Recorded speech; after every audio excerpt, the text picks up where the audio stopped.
everyone, I'm Tarusha. I am the co founder of Dapps. Today I'm going to talk about raising money. And this is the Founder Series, another part of the Founder Series episodes that we've been doing for some time now. So I call this one What I Wish I Knew Before Raising for a Web3 Startup. Raising funds for a Web3 startup sounds very glamorous. You pitch, they wire, you scale. That's the fantasy. The reality, it is a bit like a pressure cooker. And here's what I wish someone had told me before I ever walked into a pitch meeting some years back. Some lessons that I've learned over the years. You're not just selling the product, you're selling the market narrative. In Web3, it's not enough to say we are building X. You have to say we are building X in a world where Y is broken and Z is inevitable. Narratives are currency. No narrative, no capital. Timing is everything. So that was one. You're not selling the product, you're selling the market narrative.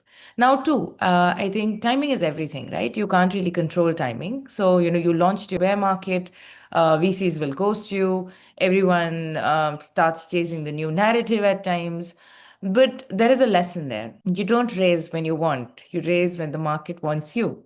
So stay visible, stay building, and when the tide turns, you'll already be in motion. Keep that in mind, don't lose heart. I think that is what is most important. Third lesson would be everyone says they want traction, but no one really agrees on what that actually means. For some, it is users, for some, it's revenue, for some, it is, at some point, it used to be the total value locked or the TVL. For Web3 VCs, sometimes it's vibes, it's tokenomics, it's the folks that you have in your community.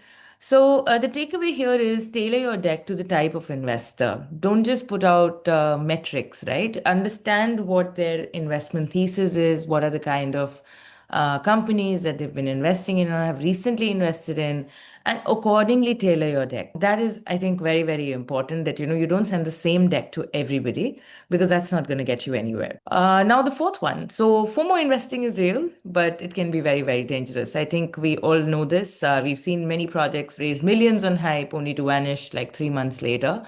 At Dapps, we chose the slow burn. Founders should ask, do I want to raise fast or do I want to raise right? So I think it is important that you get the right people to be investors in your vision.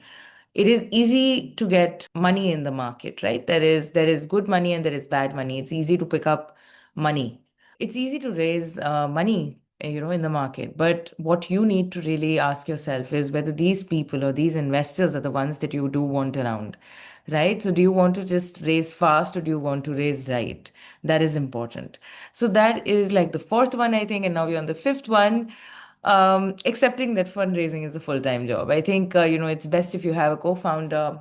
If you're building and raising at the same time, prepare to burn out. You will be burning the candle at both ends. The calls, the texts, the follow-up, they really never end. So you have to split the team. You have to assign responsibilities, or you have to time box it, or maybe just go the bootstrap way until your product is at least sustainable enough so that you can give your time somewhere else as well.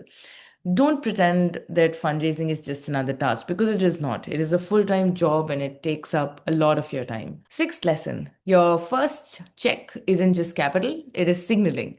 So the right investor opens doors, the wrong one makes others nervous, right? So choose wisely. And if you get like a maybe, it's usually a no, move on, keep momentum. Seventh lesson, you don't need to raise to win. Okay.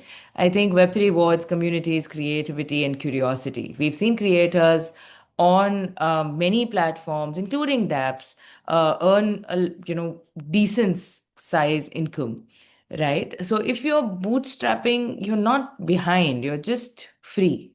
Keep that in mind. Then when you onboard investors, the hassles also increase. Finally, I think raising is a tool, right? It's not a trophy, it's not something to really celebrate massively, and it's definitely not a business model. Ultimately, all businesses are created and run so that they can be sustainable and they can make money, right?